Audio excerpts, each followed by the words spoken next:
आज का टॉपिक शुरू करते हैं।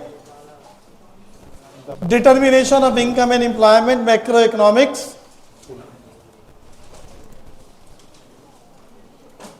पूरी क्लास सभी ने स्कूलों में टॉपिक करा है, रिवीजन का काम। सबसे पहला कंटेंट लास्ट क्लास में कराया था, एग्रीगेट डिमांड। यहां थोड़ा सा बेसिक कंसेप्ट एक बार दोबारा बोल देता हूं। Theory of income and employment इस दुनिया में दो बनी है। एक पुराने जमाने की theory, classical theory of income and employment, made by J B, MCQ के पॉइंट ऑफ व्यू से, मेड बाय जेबी से। आज के जमाने की नई theory, modern theory of income and employment, also known as Keynesian theory of income and employment, इस दुनिया में कब से इंप्लीमेंट हो रही है? World war onwards. World war कितनी हुई है? पहली 1914 टू 1918। सेकेंड वर्ल्ड वॉर के टाइम पर आया रिसेशन पूरी दुनिया में, ये तभी से इंप्लीमेंट हुई है थ्योरी 1929 ऑनवर्ड्स। 39, लेकिन रिसेशन 29 में आ गया था पूरी दुनिया में, जिसके चलते पुराने सारे कंसेप्ट फ्लॉप शो हो गए।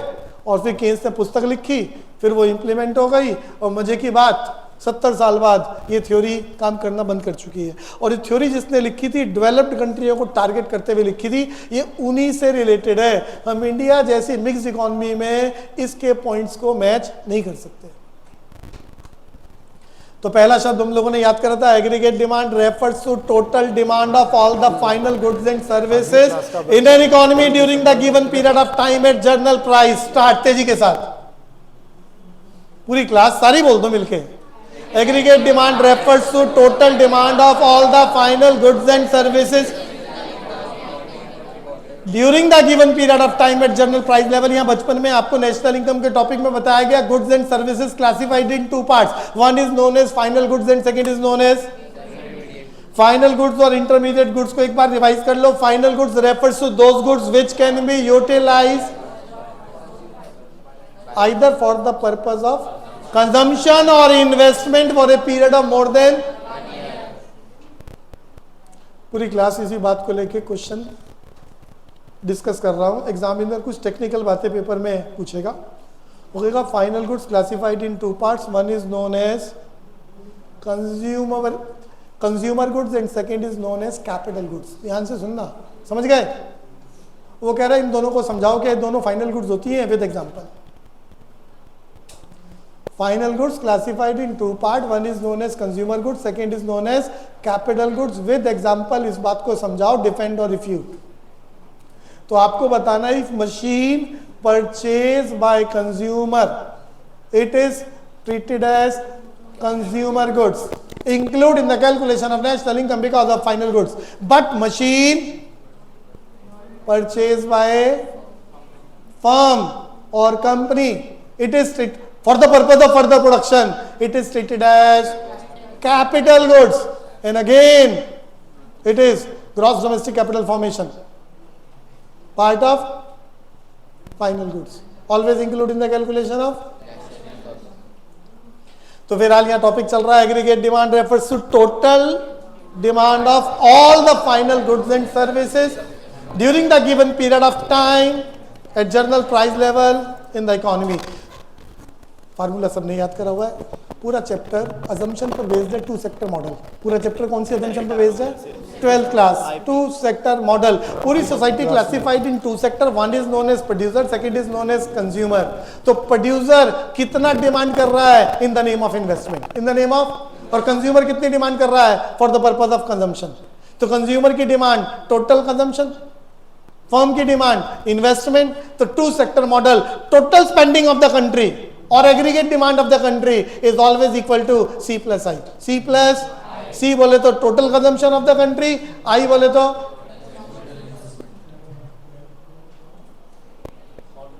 Autonomous investment of the country. पहले 4 सेक्टर मॉडल के अकॉर्डिंग 4 कंपोनेंट डिस्कस कर रहा हूं। वक्त बदला, 3 सेक्टर मॉडल आया। वक्त बदला, 3 सेक्टर मॉडल आ गया। और 3 सेक्टर में तीसरा शब्द क्या आया? Government spending. क्या शब्द आ गया? Government spending. वक्त बदला, 4 सेक्टर मॉडल आया। और 4 सेक्टर मॉडल में रेस्ट ऑफ द वर्ल्ड की वजह से क्या आया? नेट एक्सपोर्ट, यानी export minus import. Fourth sector model के अकॉर्डिंग एग्रीगेट डिमांड का फार्मूला आपको तैयार हो गया है, C plus I plus G plus net export X minus M. तो 3 सेक्टर मॉडल के अकॉर्डिंग हो गया C plus I plus ji, 2 sector model के अकॉर्डिंग हो गया C प्लस आई। नॉर्मली आपके practical question based on 2 sector model, but 4 sector का use वो बीओपी में ले जाके कनेक्ट करेगा इसी टॉपिक को। एक और बात बता रहा हूं, ये एग्रीगेट डिमांड के 4 component, expenditure method of national income. Aggregate demand बोले तो total spending of the country, total और टोटल स्पेंडिंग आप निकाल दो, यही तो है calculation of national income through the expenditure method, through the, ये सब चर्चा हो चुकी है। एक बार डायग्राम पर जाएंगे। एग्रीगेट डिमांड कर्व की लाइन असर्शंस रीजंस के लिए, ट्रू फॉल्स के लिए। Aggregate demand curve is always straight line upward sloping passing from Y axis on its positive side more steeper towards the X axis. Repeat, अब वो इसको ना बदल के लिखेगा और ट्रू फॉल्स में असर्शन रीजंस में यूज करेगा। सामने लाइन बनाइए, एक बार समझा देता हूं। इनकम 0, 100, 200, 300, 400, 500 करोड़। कंजम्पशन, इनकम के जीरो होने पर खाना पीना कभी भी जीरो नहीं हो सकता। जिंदा रहने के लिए कम से कम जो खा सकते हो वो तो खाओगे, चाहे कमाई हो या ना हो। तो मान लिया 50 करोड़। इस बात को हम यहां बोल रहे हैं ऑटोनोमस कंजम्पशन। मीनिंग याद करते हैं, क्या बोलते हैं? Autonomous consumption, C bar. बोले तो at zero level of income consumption for minimum survival is known as autonomous consumption. Start. इको है तो मैंने क्या बोला है, अभी आजकल आप कुछ भी नहीं कमा रहे, दिन में 3-3 बारी खाते हो, लेकिन मजबूरी है, जो घर वाले बात माननी पड़ती है। तो कम से कम जितना खा रहे हो कमाई के जीरो होने पर उसे क्या बोलते हैं? Autonomous consumption. ऑटोनोमस का मतलब है not control by the level of income, जो इनकम से कंट्रोल नहीं हो रहा, करना ही करना है आपने। इसे क्या बोल रहे हैं? C बार। C बार बोले तो ऑटोनोमस कंजम्पशन। लैंग्वेज याद करा रहा हूं, सामने सिर्फ इसको पढ़ना ही सिखा रहा हूं। At zero level of income consumption for minimum survive. अब अपनी मर्जी तो चला नहीं सकते, जो मिनिमम आपको मिल जाए काम चला लेते हो। At zero level of income consumption for minimum survival is known as autonomous consumption. मुस्कान,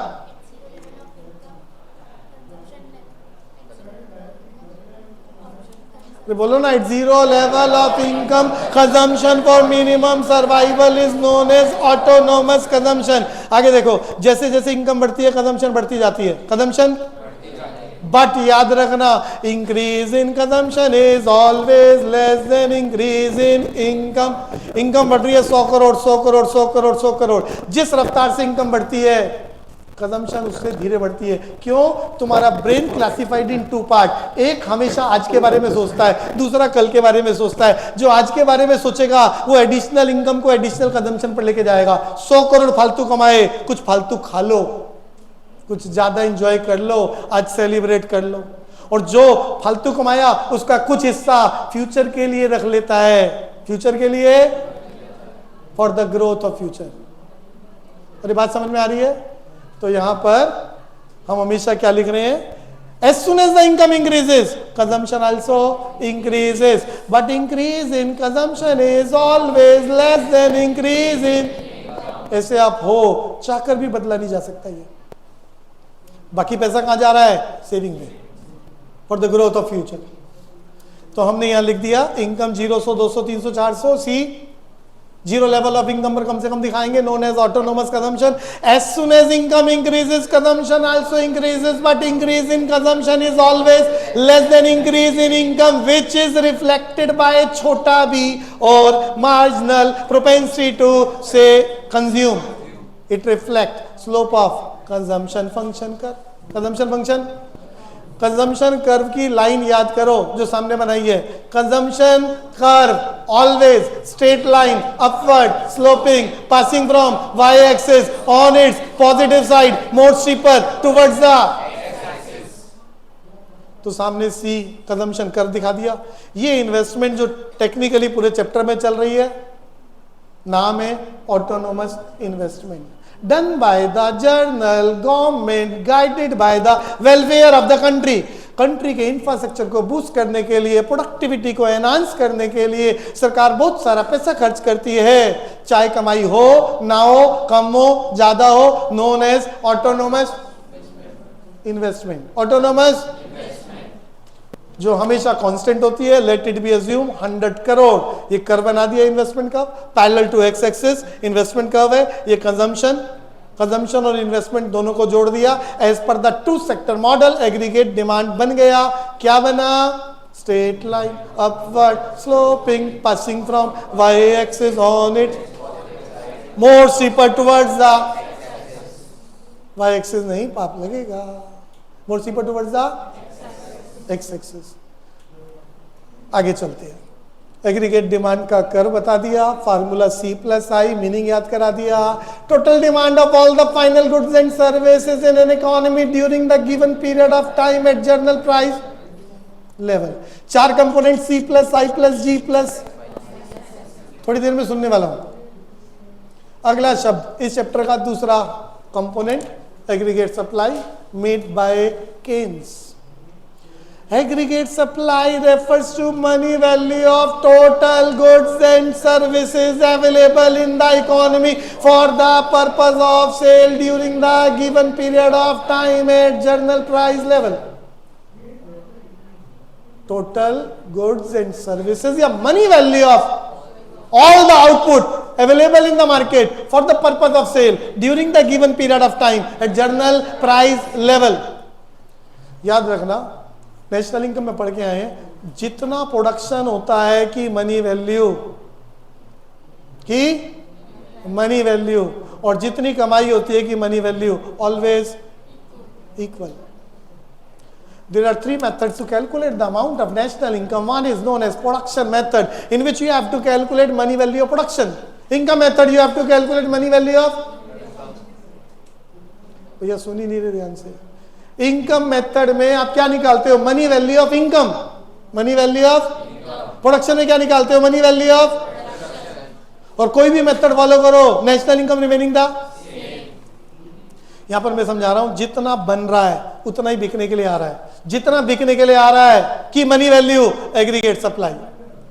दूसरी बात बता रहा हूं, जितना पूरा देश कमा रहा है उसे बोल रहे हैं मनी वैल्यू ऑफ इनकम। जितना कमाओगे उतना ही बिकने के लिए आएगा, उतना ही बनेगा, न कम न ज्यादा। So aggregate supply is always equal to Y. Y बोले तो नेशनल इनकम। एग्रीगेट सप्लाई का मीनिंग अलग है, मनी वैल्यू ऑफ प्रोडक्शन।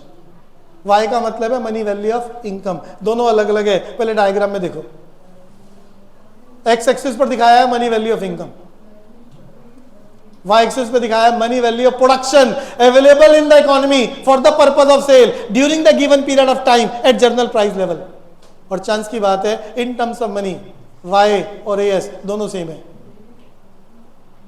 दोनों 0 0 100 100 200 200 300 300। ग्राफिकल प्रेजेंटेशन क्या है? By sector of right angle. याद करो, पहले तो कर्व याद करा रहा हूं। एग्रीगेट सब, इसीलिए एग्रीगेट सप्लाई कर्व को हम ना वाई बोल देते हैं, वाई, क्योंकि एएस और Y in terms of money always. So Y is equal to C plus. फिर हाल में लाइन बोलना चाह रहा था, पहले कर्व बोलना चाह रहा था। Aggregate supply curve is always straight line upward sloping passing from origin with the angle of 45 degree. 45 याद रखना है। दूसरी बात याद रखनी है, Y is equal to aggregate, y is equal to aggregate supply, y is equal to aggregate।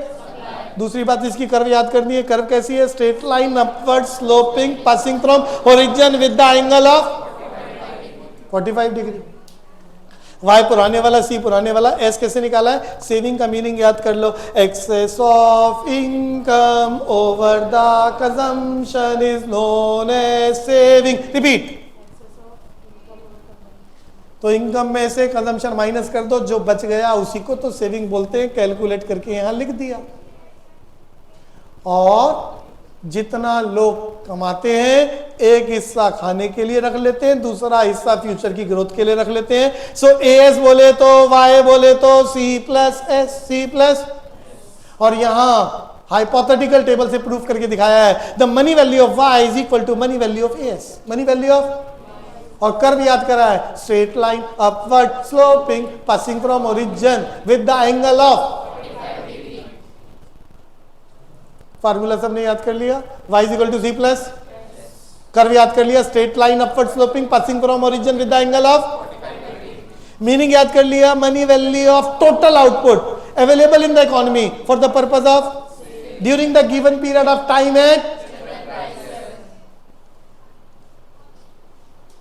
Chapter का तीसरा टर्म कंजम्पशन फंक्शन, या पहले consumption function also known as propensity to consume, also known as 1 marker के लिए याद कर रहे हैं, पूरे देश में कितना लोग खाएंगे डिपेंड करता है उस देश की कमाई कितनी है। एफ बोले तो functional relationship between consumption and level of income is known as consumption function, और प्रोपेंसिटी टू, पूरा देश कितना खाएगा डिपेंड करता है पूरा देश कमाता कितना है। तो जनरल स्टेटमेंट तैयार हो गई, फंक्शनल रिलेशनशिप बिटवीन, अरे बोलते ही नहीं हो, consumption and level of income is known as propensity to consume और कंजम्पशन फंक्शन। उसके नीचे फार्मूला लिखना है लीनियर इक्वेशन वाला, C is equal to C bar plus B bar, C is equal to, मैंने नीचे मेंशन कर दिया है, सी बार का मतलब autonomous consumption repeat, C bar बोले तो, और मीनिंग थोड़ी देर पहले बताया था, at zero level of income consumption for minimum survival is known as autonomous consumption repeat. Consumption for, अरे हेल्प करो बच्चों, consumption for minimum survival is known as autonomous consumption repeat. Minimum survival is known as autonomous consumption. इसके बाद वो यहां पर क्या बोल रहा है, as soon as income increases consumption also increases, but increase in consumption is always less than increase in income, which is reflected by छोटा b or marginal propensity to consume. This b or MPC reflect the slope of consumption function curve. सारा छाप देना, paragraph खत्म हो गया किसका, consumption function. Table सबको बनानी आ रही है, 0, 100, 200, 300, 400, 500, इनकम कंजम्पशन आपको समझ में आ गई है। इनकम के 0 होने पर कम से कम कुछ खाओगे। दूसरी बात, जिस रफ्तार से इनकम बढ़ती है कंजम्पशन उससे धीरे बढ़ती है। डायग्राम बनाना आ गया, consumption curve is always straight line upward passing from y-axis on its positive side more steeper towards, और पैराग्राफ मैंने क्या बोला है एक बार तेजी के साथ, at zero level of income consumption for minimum survival is known as soon as income increases consumption also increases, but delta c is all, shortcut बोल देता हूं, delta C is always less than delta Y which is reflected by MPC, और छोटा B which reflect the slope of, also reflected by diagram schedule. Topic बदलो, component of propensity to consume, component of, इसके 2 बच्चे होते हैं APC and MPC, average propensity to consume and marginal propensity to consume. पीछे वाला stand up, सी बार fast,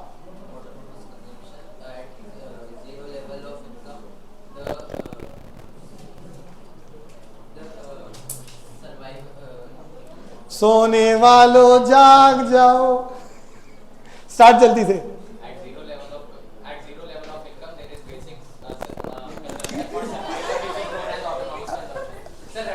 हाँ नहीं ठीक है, मैं तो हेल्प कर रहा हूं। At zero level of income consumption for minimum survival is known as, फिलहाल हमें बात करनी है component of propensity to consume, classified in 2 parts APC and MPC, average propensity to consume and marginal propensity to. बचपन में बताया था average के लिए जिसका एवरेज निकालना है उसको सबसे ऊपर लिखेंगे। किस पर डिपेंड करता है कंजम्पशन, अब भी अभी बताया है, कमाते कितना हो तुम, तो भैया एपीसी का formula, ratio of consumption with the level of income is known as average propensity to consume, marginal propensity to consume, Ratio of change in consumption with the change in income is known as marginal propensity to consume. Also reflected by छोटा b, reflect the slope of consumption function कर. Repeat. MPC का formula delta C by delta Y, also known as छोटा B. छोटा B क्या करता है? Slope of consumption function कर reflect करता है. तो हमने अभी अभी याद करा है एपीसी और एमपीसी दोनों का meaning with formula. APC C by Y, C by MPC delta C by delta Y. अब याद करते हैं break even point. Break even in macro economics जितना देश कमाता है उतना ही खा लो और कुछ पैसा ना बचे. इस कॉमन फिनोमिना को बोलते हैं ब्रेक इवन पॉइंट. शर्तें याद करनी है, दो लिखनी है, कोई एक. नंबर एक, y is equal to C या s is equal to zero. पूरे देश में सेविंग जीरो कब होती है? जब जितना कमाते हो सारा खा जाते हो. सारा. तो भैया दोनों सिचुएशन किसको रिफ्लेक्ट करती है? Break even point. In macro economics, in micro economics break even point याद करो सीयूटी के पॉइंट ऑफ व्यू से. In micro economics break even point शर्तें फिर दो बताऊंगा, पेपर में कोई एक आएगी. पहली टी आर बराबर है टी सी, दूसरा ए आर बराबर है ए सी. दोनों ही सिचुएशन में firm obtain only the normal profit, only the. And break even point in micro economics बोले तो no profit no loss situation. No profit बोले तो no abnormal profit, no loss बोले तो no abnormal loss. It is possible under a condition when T R is equal to, याद करो T R is equal to, दोनों को output से divide करो. टी आर को आउटपुट से डिवाइड करो ए आर, टी सी को आउटपुट से डिवाइड करो ए सी. तो पेपर वाला एक ही कंडीशन लिखेगा, कोई भी फिट करा सकता है. ए आर बराबर है ए सी, टी आर बराबर है टी सी. इस सिचुएशन में फर्म को क्या मिलता है? सिर्फ नॉर्मल प्रॉफिट. इस कॉमन फिनोमिना को जो माइक्रो इकोनॉमिक्स में सभी फर्म फॉलो करती हैं क्या कहते हैं? Break even point.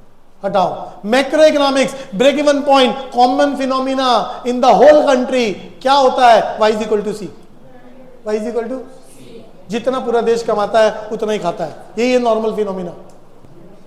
ऐसी कंडीशन में सेविंग क्या होती है? तो या तो एग्जामिनर टिक कराएगा saving is equal to zero या y is equal to, y is equal to.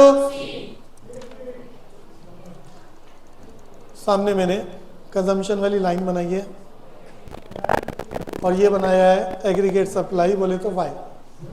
जिस पॉइंट पर y c के बराबर है ये ब्रेक इवन पॉइंट. ये इससे पहले मैं कह रहा हूं देश को गरीब और इसके बाद कह रहा हूं मैं देश को अमीर.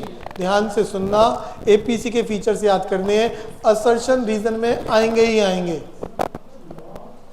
ब्रेक इवन पॉइंट से पहले कंजम्पशन ज्यादा है, कमाई कम है, so APC is always greater than 1. बंजी को कुछ करने पड़ता है तो बताओ मैंने क्या बोला है? Always greater than 1. बंजी इसको घर लेके जाओ. पेपर वाला उड़ा देगा नंबर सीयूटी में, नुकसान हो जाएगा 6 नंबर का. 5 नंबर वो और 1 नंबर नेगेटिव मार्किंग. ध्यान से सुनो. Before break even point the value of average propensity to से average propensity to consume may be greater than 1. कारण याद कर लो, because consumption is greater than income. कोई लिखेगा ही नहीं, बदल रहा हूं. और सेविंग इज नेगेटिव. हाँ बोल रहा हूं, कंजम्पशन ज्यादा है. किससे? कमाई से. का मतलब पैसे कहां से आए? 100 करोड़ कमाए, 120 करोड़ खा गए. That means your saving is negative, equivalent to -20 crore. Same कारण है. एपीसी ध्यान से सुनना, ग्रेटर देन 1 कब होगा? Option number 1. पेपर वाला क्या लिखेगा रीजन में वो वहीं पता चलेगा. कारण number 1 before break even point. कारण number 2 consumption is more than income. कारण number 3 saving is negative. Finish. तीनों ठीक है. समझ में आ गया? समझ में आ गया? दूसरा पॉइंट समझ में आ गया? ब्रेक इवन पॉइंट पर C is equal to Y, so value of APC is equal to 1. Value of APC is equal to. अब इसके कारण में वो दूसरी बात लिख सकता है और बोलोगे बिल्कुल ठीक है. बात क्या है दूसरी? Saving is equal to 0. अरे एपीसी 1 कब होता है? जब y is equal to C और s is equal to 0. s is equal to. तीसरी बात after break even point, after income ज्यादा है, कंजम्पशन कम है, तो after break even point the value of APC is always less than 1, always less than, because consumption is less than amount of और saving is positive, saving is, तो APC की value 1 से कम कब होगी? वो कारण में 3 में से कोई भी बात लगाए बिल्कुल फिट कर दोगे। पहली ऑप्शन कारण में आफ्टर ब्रेक इवन पॉइंट, या कंजम्पशन कम है और कमाई, और जब कमाते ज्यादा हो खाते कम हो तो सेविंग क्या होगी? पॉजिटिव है, वो कह रहे 0। और 120 करोड़ कमाए, 100 करोड़ खा गया तो 20 करोड़ बच गए, सेविंग इज पॉजिटिव। याद हो गया? याद हो गया? अगली बात याद करो, greater than 1, less than 1, equal to 1, तीनों बता दी है। अगली बात, एपीसी की वैल्यू कभी भी 0 नहीं हो सकती, क्योंकि इनकम के फार्मूला याद करो, income tax C by Y. APC को 0 होने के लिए सी को 0 होना पड़ेगा, और सी कभी 0 नहीं हो सकता है even at 0 level of income, because of autonomous consumption. याद हो गया? वो इनमें से किसी बात को एमसीक्यू में रखेगा, ट्रू फॉल्स, रीजन पता होने चाहिए। कौन सा रीजन? वो बस पेपर वाले दिन ही पता चलेगा आपको। As soon as the income increases, average propensity to consume always falls. इसके लिए आप एक टेबल बना लो, एपीसी कैलकुलेट कर लो, इनकम बढ़ती जा रही है, एपीसी घटती जा रही है, हेंस प्रूफ। अगला क्वेश्चन एमपीसी, सब्ट्रैक्ट करके फाइनल आंसर। फार्मूला याद कर लिया, ratio of change in consumption with the change in income known as marginal propensity to. अब याद कर लो, the value of MPC is always lying between 0 and 1। MPC की value कभी भी 0 से कम नहीं हो सकती और 1 से ज्यादा नहीं हो सकती, ऑलवेज लाइंग बिटवीन 0 एंड। मुझे कहा when the value of MPC is equal to 0,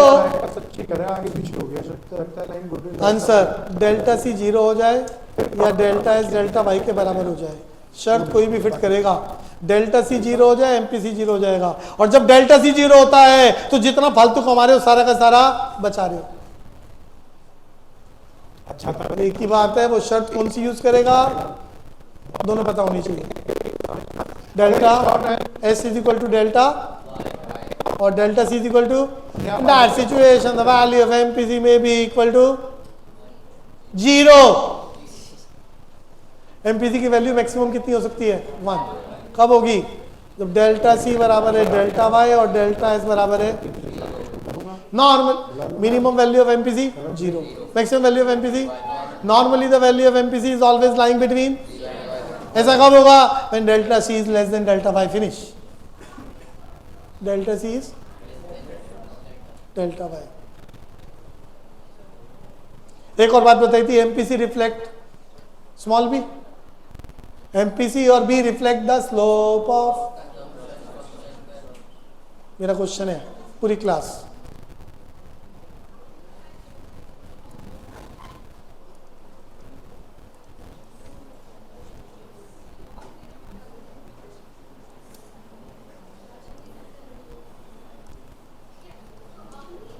यहां पर b 0.5 है, अगर ये 0.6 हो जाए तो ये कर्व कैसे मूव करेगा?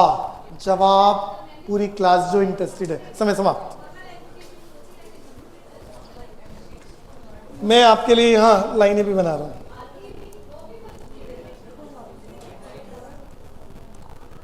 आपको बताना है C1 या C2, जिससे पूछूंगा या जो इंटरेस्टेड है। पूछा है? पेशेंस रखने की।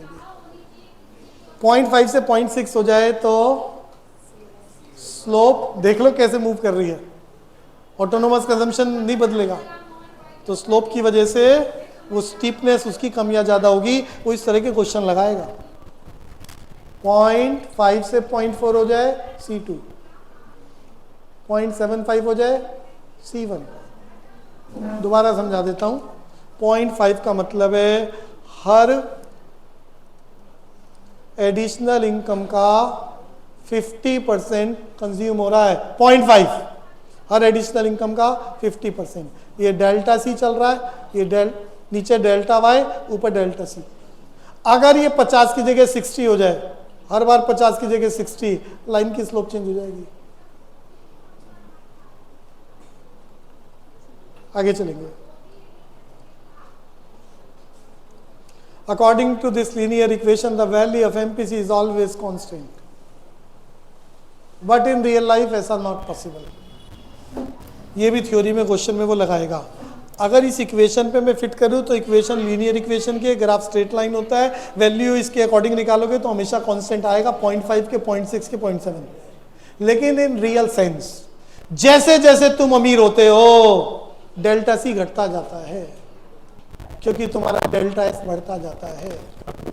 Delta C in real sense as soon as the income increases MPC हो गया ना। अच्छा है, करता होगा। अच्छा, कंफ्यूजन है, वही सीयूईटी का क्वेश्चन है। As soon as the income increases in real sense MPC statement में भी आ गई थी। और एमपीएस प्यारे दोस्तों, उम्मीदों की वो मेरा दोस्त, ये बहुत आगे चलेंगे।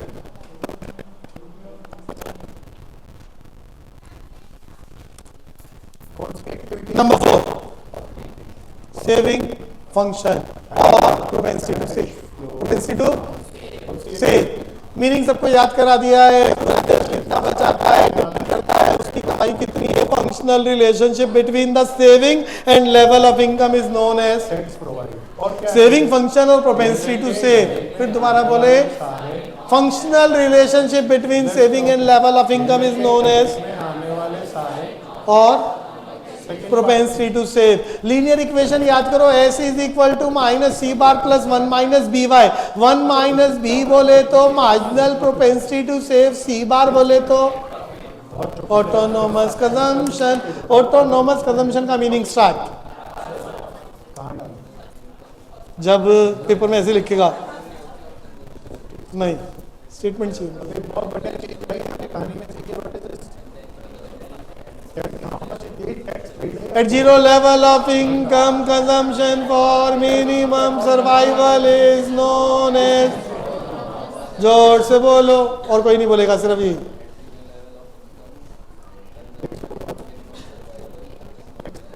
ऑटोनोमस कंजम्पशन डायग्राम सामने समझना चाह रहे हैं।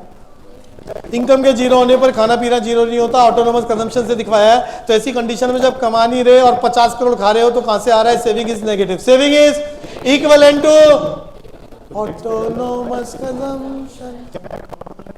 अगली बात सुनना, ये वाई है, जहां वाई सी के बराबर उसे क्या बोलते हैं? तो ब्रेक इवन पॉइंट पर वाई किसके बराबर है? सी के। तो ऐसी कंडीशन में सेविंग किसके बराबर होगा? जीरो के। तो सेविंग के 2 पॉइंट मिल गए, दोनों को मिला दो, ये तैयार हो गया सेविंग फंक्शन कर्व। कैसा होता है? Set line upward sloping passing from Y axis on its negative side. पक्का ना 750। फिर आगे चलो, क्या अब इसकी स्टीपनेस की बात नहीं करें, कंजम्पशन के लिए फिक्स है। Consumption more steeper towards the non cash भी है और नॉन ऑपरेटिंग भी है। राइट ऑफ लिख दो ना। तो सेविंग फंक्शन को लेके पहली बात याद कराइए, functional relationship between the saving and level of income equation याद कराइए, minus C bar plus 1 minus B Y. शाबाश। कर्व याद कराया, straight line upward sloping passing from Y axis on its negative side. Depreciate को क्या करें? Add. Steepness की बात नहीं कर रहे बस। और एक बात और, इसमें मार्जिनल प्रोपेंसिटी टू सेव का फार्मूला क्या है? 1 minus B. Reflect the slope of saving function का एमपीएस और 1 माइनस बी रिफ्लेक्ट द करो एक ही जगह। क्या है? अगला बढ़ करो।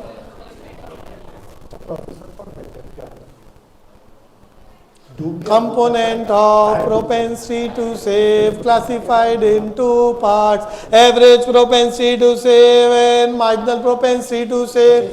मीनिंग याद करते हैं एपीएस, जिसकी एवरेज निकालनी है, divided by level of income.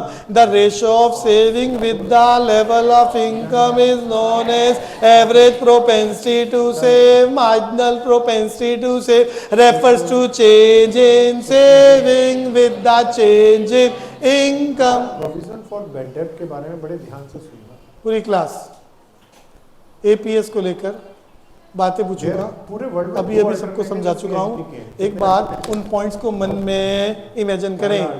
Break Kundra stand up. For debt, some people say break even point पर बहन जी फोटो खींच के दे दो। जैसे यहाँ आया तो क्या करता था 1500 रुपये का प्रोविजन किया था सबको, इसलिए लोग क्या करते हैं सिर्फ COS में कैश फ्लो से ब्रेक इवन पॉइंट बोले तो S इज इक्वल टू 0 और Y बराबर है C और कंजम्पशन। इन दैट सिचुएशन आपने याद करा है APC इज इक्वल टू दूसरा 1, APC इज इक्वल टू, तो उससे रिलेटेड चल रहा है APS। याद रखना APC और APS दोनों का टोटल हमेशा 1 होता है। APC और APS दोनों का टोटल डायग्राम बताना चाहूंगा यहाँ पर। ये आपका कंजम्पशन चल रहा है, ये आपका Y चल रहा है, तो यहाँ से आपका सेविंग का पॉइंट मिला, यहाँ से आपका सेविंग का पॉइंट मिल गया और इन दोनों को मिला दिया। इसी साल का तो APS पे लेकर आपको बातें बोलनी है। क्या होगा? मैं APC की बात करूंगा, आप APS की बात करोगे, बिल्कुल डायग्राम को पढ़ने का काम। At break-even point, the value of average propensity to consume is always equal to 1 because C is equal to Y। अब इसको रिलेट करो, बिल्कुल same situation, break-even point APS start. पहले मैं बोल देता हूँ। At break-even point, the value of average propensity to save is equal to 0। ये दो तरीके पूरे वर्ड कारण number 1, saving is equal to, पक्का दूसरा ब्रेक इवन पॉइंट, तीसरा y is equal to C और S इज इक्वल टू, आ जाएगा। डिफरेंस आने पे comparative y is equal to C और S इज इक्वल टू। एक और कारण बोलता हूँ, total of APC and APS is equal to 1, तो एक 1 है तो दूसरा 0 ही होगा। अब कोई भी लिख सकता है वो वहां पर, और इसके अलावा कुछ भी लिख के false। इसके अलावा कुछ भी लिख के। अगली बात, before break even point, before चिल्ला के value of APC greater than 1, in that situation the value of APS is negative। पूरा बोलो क्या बोलो। तो ब्रेक इवन पॉइंट से पहले APS की वैल्यू नेगेटिव है, APS की वैल्यू, पूरा पक्का आ गया ना, देख लो ये। कारण नंबर 1 सेविंग नेगेटिव है। अच्छा, कोई एक कंडीशन है कारण number 2 consumption is more than income, consumption is more then. कारण नंबर 3 APS ग्रेटर देन 1 है, APC ग्रेटर देन 1 है, AP और दोनों का टोटल 1 है। एक 1 से APC 1.2, चाय मंगाओ, ध्यान से सुनो, गलत बताने पर 2 थप्पड़। APC 1.2, APS की वैल्यू बताओ, समय समाप्त। जी काय को टाइम खराब कर, ध्यान से सुनो, कोई भी नहीं बोलेगा बीच में, सब कुछ अभी समझाया। APC की वैल्यू 1.2, APS की वैल्यू मांग रहा हूं, घटिया question, board 1 marker, CUET 5 number, negative marking 1 number.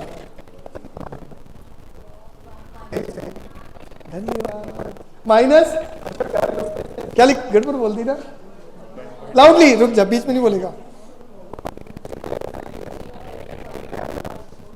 Minus 0 point, minus 0 point, current liability बढ़ गई या बढ़ गई?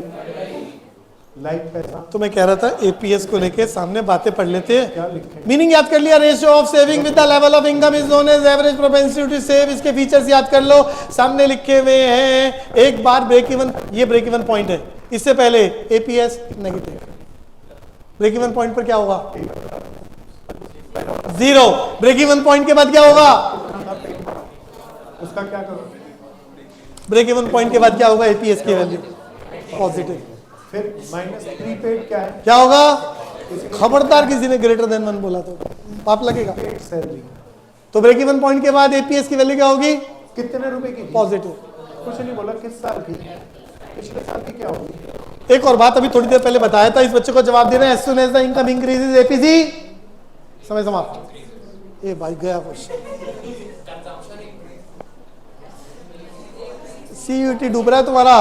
अब भी समझाया है, टेबल बना के समझाया है, इनकम के बढ़ने पर APC कम होता है। मैंने टेबल बना के समझाया था ना, तो वो तो कुछ और बोल रहा है। अरे APC कम होता है, गड़बड़ मत करना। तो APS बढ़ता है, APS क्योंकि इनकम के बढ़ने पर सेविंग बढ़ रही है। समझ में आ गया? गड़बड़ मत करना।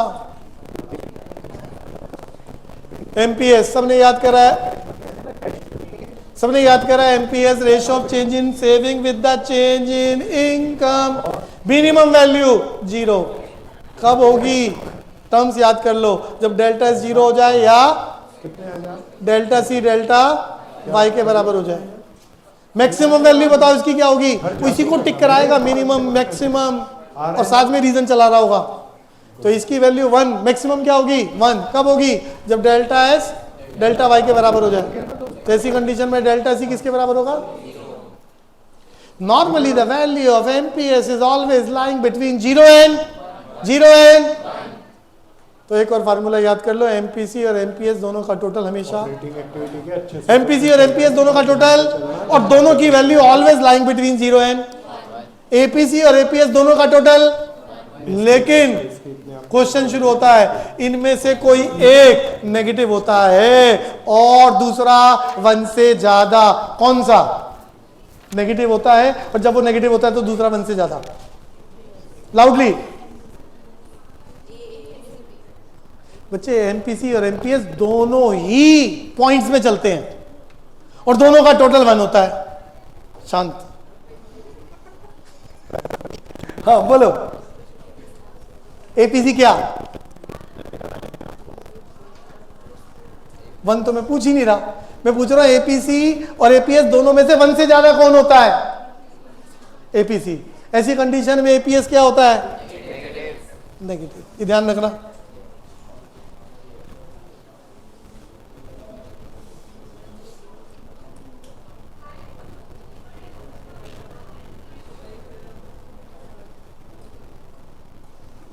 कंडीशन याद कर लो, at 0 level of income consumption किसके बराबर है? ऑटोनोमस कंजम्पशन के। ऐसी कंडीशन में your saving is negative equivalent to autonomous. वो इस बात को लिखेगा, सही तो ट्रू, नहीं लिखेगा तो गलत, असर्शन रीजन में यूज करेगा। दूसरा एक पॉइंट ये तैयार करना है, at break even point y is equal to, in that situation saving is equal to. तीसरी बात याद करनी है, before break even point consumption is more than income, so saving is negative. Saving is, सबको क्लियर है? After break even point consumption is less than income, so saving is positive. अब ये बात मालूम है तो वो उसको गलत लिखेगा, आप ढूंढ लोगे असर्शन रीजंस में क्या ट्रू है क्या फॉल्स है। ध्यान से करो। चलें आगे।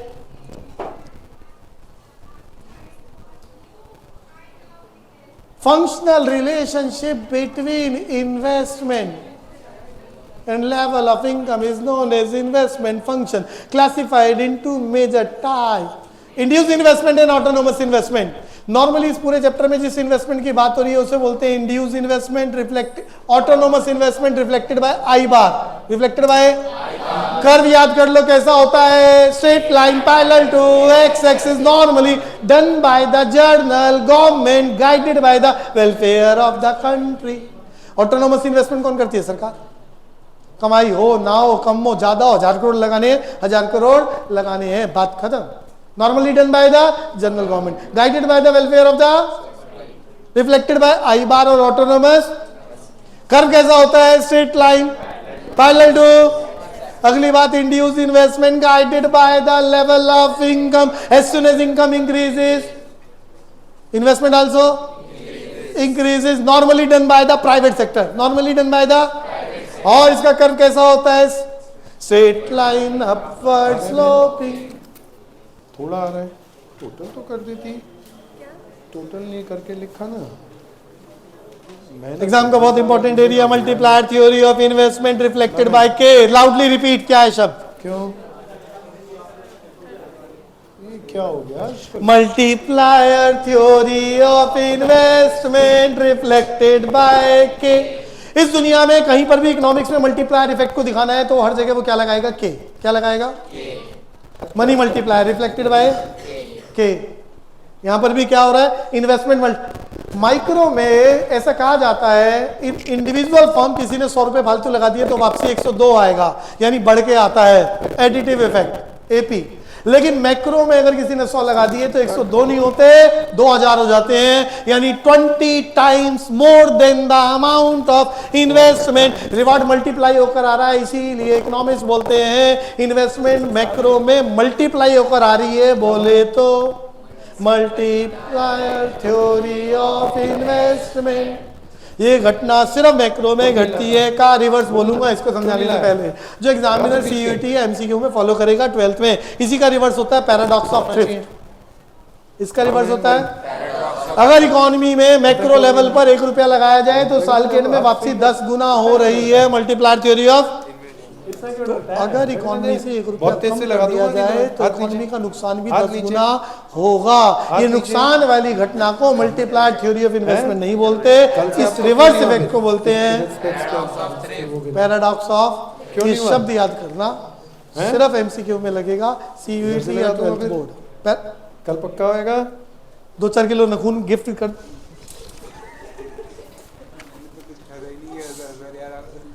खाली दूसरा ये 12th वाले हो गए, हैबिट का ही नहीं पता चलता तुम्हें। हाँ तो फिर तेरी गुस्सा आ रहा है? खातिरदारी कर ले। मतलब नखून खा रहे हो। कॉमर्स का मतलब मैनेजमेंट की सीटों पे जाना है कल को आपको, टॉप लेवल मैनेजमेंट में, और 1000 लोग काम कर रहे हैं आपके नीचे सबऑर्डिनेट, और बॉस चेयर पे बैठ के आदत थोड़ी ना जाएगी कहीं। तो ये मतलब पेज छोड़ के क्यों लिख रहा है? और स्कूल वाले टोकते नहीं, घर वालों ने कभी ध्यान नहीं दिया। उसके बाद नहीं करना चाहिए, उसके बाद पेज पे छोड़े। दूसरा चैप्टर है तो इसमें गड़बड़ हो गई। मेरे को नहीं पता है। मल्टीप्लायर थ्योरी ऑफ से सॉरी आगे से इन्वेस्टमेंट। सामने डायग्राम में देख रहे हैं, शेड्यूल में देख रहे हैं। In an economy, 20 crore additional investment done by the government target welfare of the country. ये हमारा एग्रीगेट डिमांड, ये एग्रीगेट सप्लाई, जहां पर नेशनल इनकम डिटरमाइन हो रहा है। एडीएस एक दूसरे के बराबर है। मान लेते हैं देश की नेशनल इनकम 300 करोड़, कितनी है? If additional investment done by the general government by 20 crore, aggregate demand curve shift rightward from AD to AD dash. New aggregate demand curve AD dash cut aggregate supply at point even where national income increased by 100 crore, which is 5 times more than amount of investment, known as multiplier theory of investment. Formula याद कर लो, ratio of change in income with the change in investment, known as multiplier theory of. दिखा दूं हाथ नीचे। समय की limitation, आज की क्लास यहीं रोक